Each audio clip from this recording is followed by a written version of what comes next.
Alrighty, folks, we're back. So this would have been a day I didn't go to work, probably Saturday or Sunday, early in the morning after I went to Denny's for my breakfast. This is probably about 8 or 9 o'clock in the morning, which was a daily ritual for me. And you could still see the morning dew in the haze, which is typical of Southern California. Everything is fresh and smells moist and grass and all that. Even though it's going to be, whether it's going to be a super hot day or a winter day, Southern California has a certain goodness to its mornings, and you experience it. I can see it and I can feel it as I look at this photograph. It's as if I'm standing there today. I can feel the air, I can smell the smells, I can hear the traffic behind me or alongside here on Commonwealth. That's amazing how a photograph can do that for you. But I have just left my I have just left my shoes and my body here in February 2023, and I'm back in Fullerton in the early 90s. This is probably closer to mid 90s, standing in this exact same location on a Saturday morning at about 9:30, and I can see, smell, taste. I can feel the warmth of the sun on my skin as I look at this photograph, and that's freaking amazing, man. That's amazing. Um, you guys probably think I'm crazy or don't have a clue what I'm talking about, but I believe some of you know exactly what I'm talking about. And I'm experiencing it right now as I look at this photograph. God Almighty, just, just you, you young people getting into this hobby or starting off chasing trains or building model trucks or getting into the model and the history of everything around you. I'm envious because you guys are in for a hell of a fun ride. And I hope you experience the same beauty and treasures and magic that I did and that we all did. But check that out there. I can feel and smell and taste everything from that photograph. I can hear the crunchy of the ballast underneath my feet as I stand, as I stood there many, many years ago. This is the team track. This is the loading dock. Right behind the loading dock, it was asphalt, so you could park your trailer, your truck, or whatever, load it onto the loading dock, load it onto a flat car or box car, whatever the case. If it's a flat car, you load it up here. If it's a box car, you want that side door to open, you'll load it up on this end here. Pole line's still there, and there's our Donald Duck juice plant. Wow. Woo, that photograph did something for me. Okay, same day, same location, only I turned around and I'm shooting westward.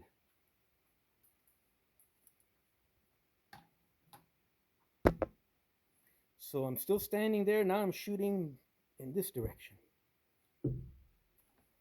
My back is towards Fullerton.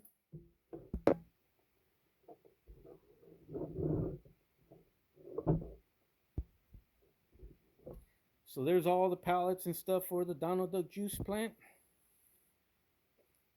All those cabooses we saw would have been parked alongside all those box cars and maintenance away reefers we saw would have been parked here, and they're long gone. Including that one pink Santa Fe caboose was parked for many years on this side of the loading dock. There's that loading dock we talked about earlier. There's the team track, the side track if you want to load via the boxcar sliding side door, your pole line, that cantilever tower we saw in the beginning of this video is long gone, haven't been replaced. So this is mid 90s by this all aluminum modern signal tower. It's still cantilever type where it spans over the track. And you can see it in the background there just barely, but it's silver, it's aluminum. So rather quickly by the early to mid 90s, the Santa Fe Fullerton Depot location was starting to change rapidly and was starting to shed its older history and step into some modern decor and equipment and method of operations and changing forever the landscape and the taste of the original Santa Fe line. What you see, Wade, that little structure in the background, they would store the little speeder cars that the track gang or the inspectors would pull out whenever it was needed and go down the track looking for a bad spot. By the time I moved, by the time I started hanging out in this location, 1988, 89, uh, that was basically an empty shed. That was a method of operation that the Santa Fe no longer had been using, but the building still stood there. It's all metal building. Here's your battery cases. They'll use these battery cases for signal operations. In other words, you get your power for signals off the line, but if that went out, you had battery backup power, and they would store them in these concrete um, storage cases bolted to the ground, and they'd have a big metal door on top with a big clasp and a big giant padlock, so you couldn't, in theory, break into them and steal the batteries. Here you can see the lights to the ballpark of that park I mentioned to you earlier. There's those lazy trees I would park under, and I'd park right there and just face the railroad and sleep all day long, which is, I tell you what, which is a way I wouldn't mind spending the rest of my life, only all that is gone.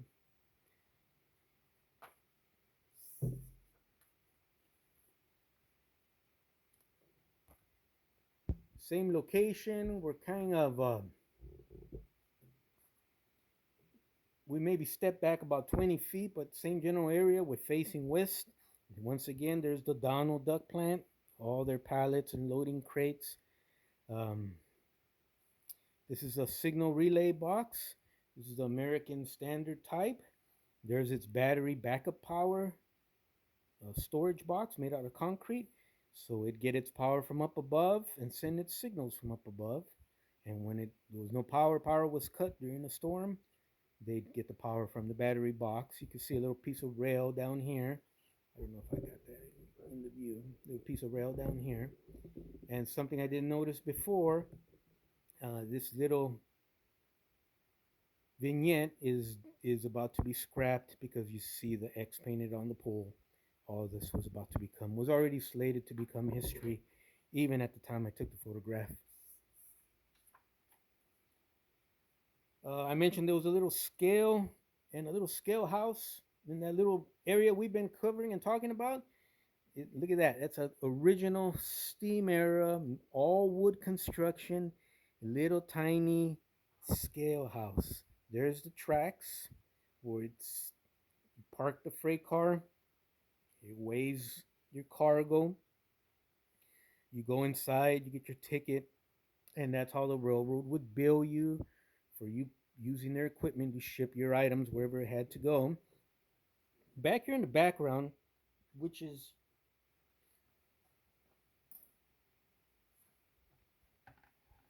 on the south side of the tracks, we're now down here taking a picture of that little scale house, and we're facing this direction once again. It was about right here.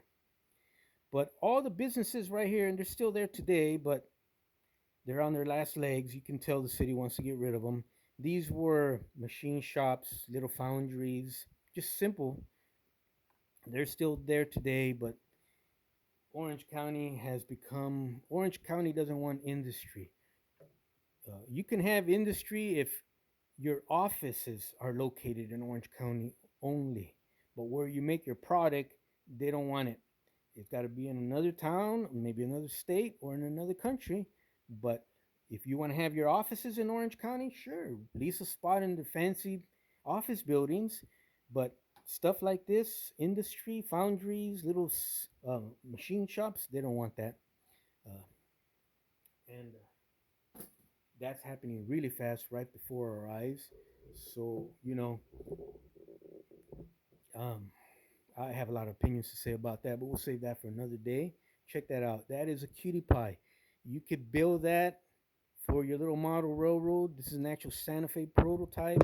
There's your there's your little overhang light. It draws its power from the overhead. There's a metal ramp with rails on it. So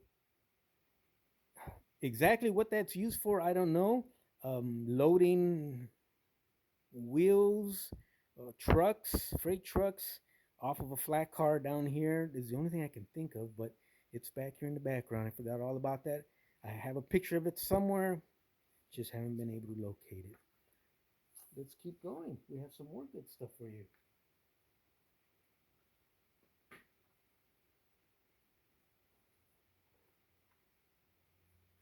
All right, gentle people, let's get away from Fullerton, California here briefly. Let's go to. I'm looking through a bunch of pictures back here.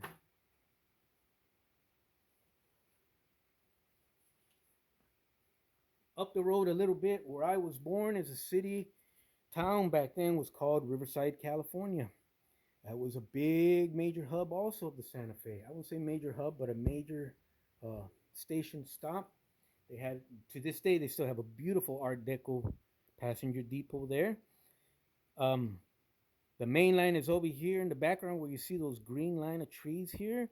But what I wanted to take a picture of, that was heavy duty. That was actually the heart, the actual heart of the citrus orange grove ice bunker reefer industry. That was the dead center once upon a time, many, many years ago. Picture orange reefer cars, little 40-foot ice bunker reefer cars. Well, they would run down the middle of this street here. The street one time was asphalt, and these tracks, these rails were embedded in the asphalt. And you're talking about one, two, three, four tracks in this shot with just nothing but lines of reefer cars. And all these houses here on the side, all these buildings on the side, including one that just burned down here. This was the original wood Sunkist packing house. It was all wood, burned down to the ground. A lot of homeless and crime activity there now. I was born in Riverside, California. I'm very familiar with this whole area. You go back in the days of steam and you see black and white photographs of this area, and these palm trees are in those photographs just as tall as they are in this particular photograph here. A lot of packing houses all the way down. So that was the heart. In this particular shot, we're facing north, and this is in downtown Riverside, California. This is probably in the early 2000s. Let me look for some more pictures. Yeah, we're going to be shooting a whole series of these videos. I got a lot of pictures and a lot of stuff to say, and I'm having a blast sharing. As you move further north from we were standing right here, so now we're going to be way up there where that shadow is. You can see that both the street and the tracks are now covered in dirt. But this metal section here between these palm trees, this was probably covered with 4 or 5 tracks, and they were just chock full of orange reefer cars once upon a time. And we're talking this whole section here is about 2-3 miles long. Long strings of reefer cars.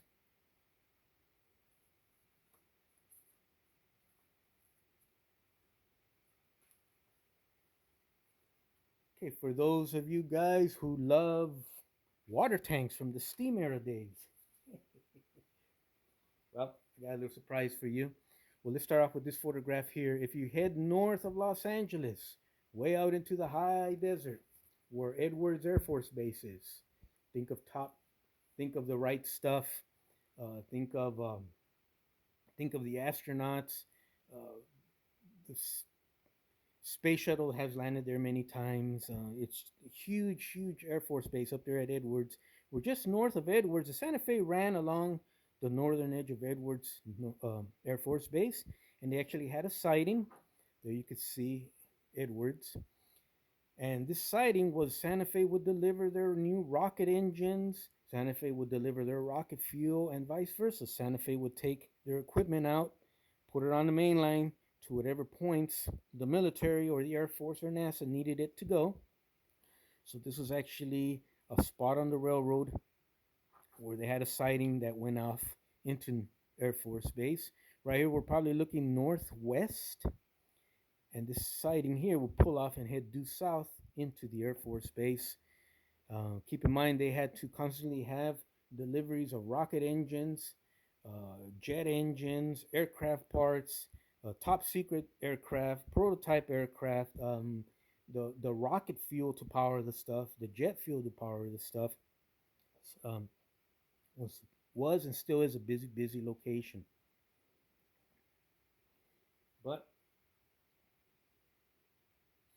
looking.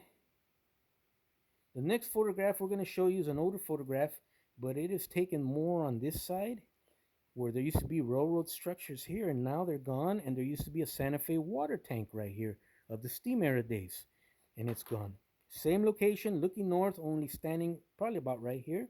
Here you go.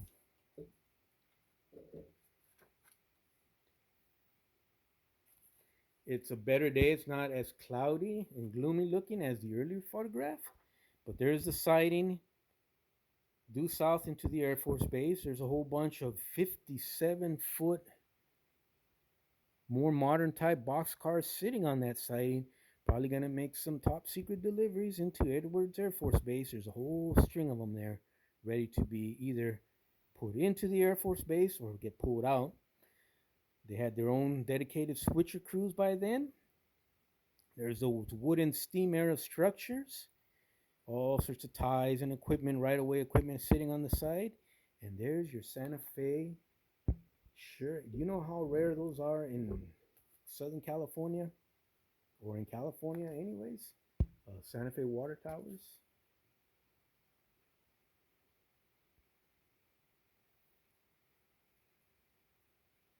Ain't that a surprise? Now, Santa Fe started pulling up. Santa Fe had a huge railroad industry dedicated to agriculture through the uh, central Central California. To this day, that is what they call the bread basket or the fruit basket or the produce basket of the United States. Central California, it's just all agriculture, as far as the eye can see. And it was serviced by the Santa Fe at one time. As Santa Fe started dropping lines and trying to tighten their belt revenue wise because they were losing money like crazy before they got bought out by the Burlington North in Santa Fe, um, they started pulling up tracks and closing down branch lines and stations and leaving equipment abandoned in order to save money.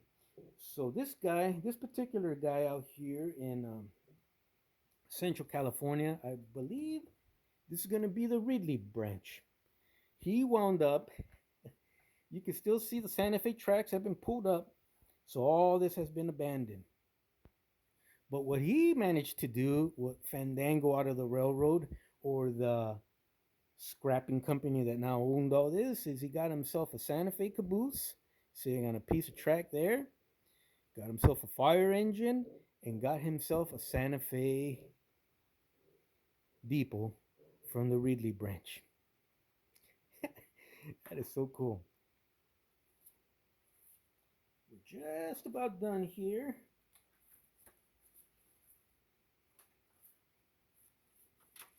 Let's see what else we got. If you ever head out to Needles, California, I don't know how it is one time, but thank God for Arizona, New Mexico, and Texas. Oklahoma, Kansas. I can't think of any more off the top of my, because that is the line, that is the land where that time forgot in terms of original steam era Santa Fe items still standing. This particular photograph is in Needles, California, taken about 15 years ago. We actually walk through the depot out the backside where all their locomotives and maintenance facilities are. This photograph is interesting because if you're familiar with Santa Fe layouts, you can tell that this is where they had their turntable. Do you see these steam lines here? These steam lines here were set up on the outer edge of the curve of a turntable in the steamer. Excuse me, and that was to keep the locomotives steamed while they were parked around the round table. That's why there's a bend and a curve to them, and they sit way up on top. Um, Probably used for another purpose now, but the roundhouse would have been towards my back, and the actual turntable with the whisker tracks would have been right about here where I'm drawing. I don't know if you can see the motion I did there. Would have been kind of like right around here, and these would have been feeding steam into your steam locomotives. Now I don't know what it's used for, but it is looks like it's some sort of diesel maintenance facility for in between the transcontinental railroad between Chicago and Los Angeles. Maybe slight maintenance. You can see the lifting jacks, spare spare hoses, air hoses, electrical hoses, some sort of stand, ties. Your Santa Fe water tower still in the background. Whole bunch of Santa Fe box cars, maintenance away box cars here, painted in silver, different shades of silver. More Santa Fe box cars here. Let's get close and show you those. I don't know why I'm so selfish with my photographs. Here we go. That's a the Santa Fe passenger depot is towards my back. It's facing my back is towards it. We're facing towards the Santa Fe freight depot. Whole bunch of Santa Fe maintenance away box cars painted in silver. Over here you have a whole bunch more Santa Fe maintenance away box cars. Your Santa Fe water tower painted maintenance away silver. Let's see what else we can find in this cool photograph. I'll just keep my mouth shut. You guys can check it out.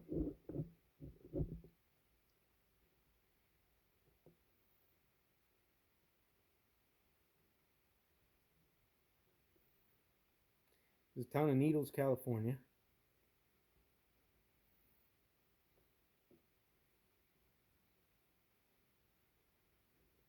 By the way, in the summertime, you head here to Needles, California. Other than Death Valley, it's the only place in California I can think, with this California Arizona border, where at 3 in the morning in July, 3 in the morning, it's still over 100 degrees outside. So this is an interesting party town, especially in the summer, because the Colorado River is just up the road, and this is the main exit, or one of the main exits, where all the young crowds get off to go party.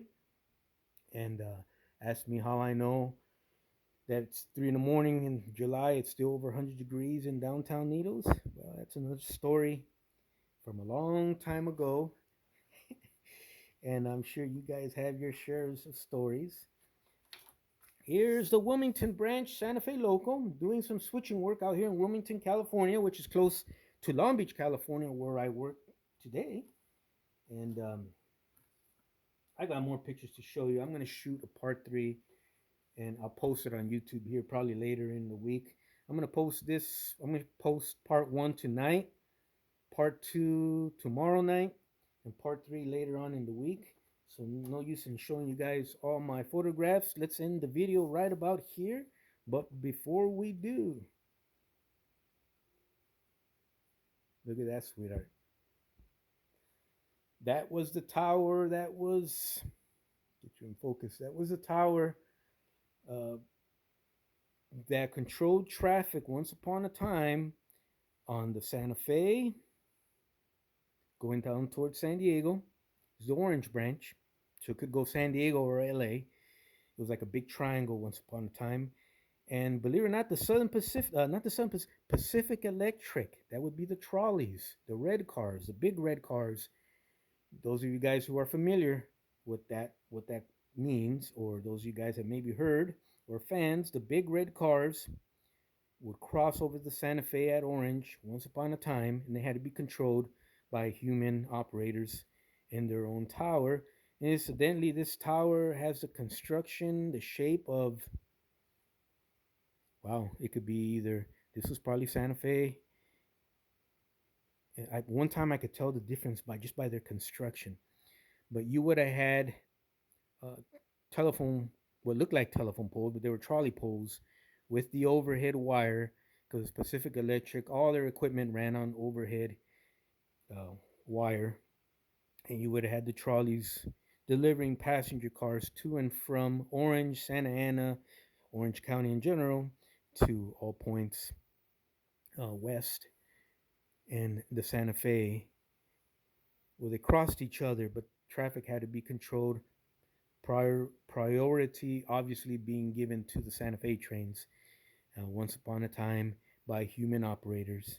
And there's a picture of the tower. Once upon a time, they used to be out there in the city of Orange in Orange County, California, which is my playground here. And I actually still live here.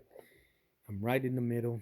And that's just dumb luck. I've just been blessed. Well, we won't finish the music. We're going to shoot another part to this later on. We'll post it down the week. I'm going to make some nice warm dinner. And we'll come back and finish up this fun little series on the Santa Fe, growing up in Santa Fe country in the 90s, 80s, 90s, like I did.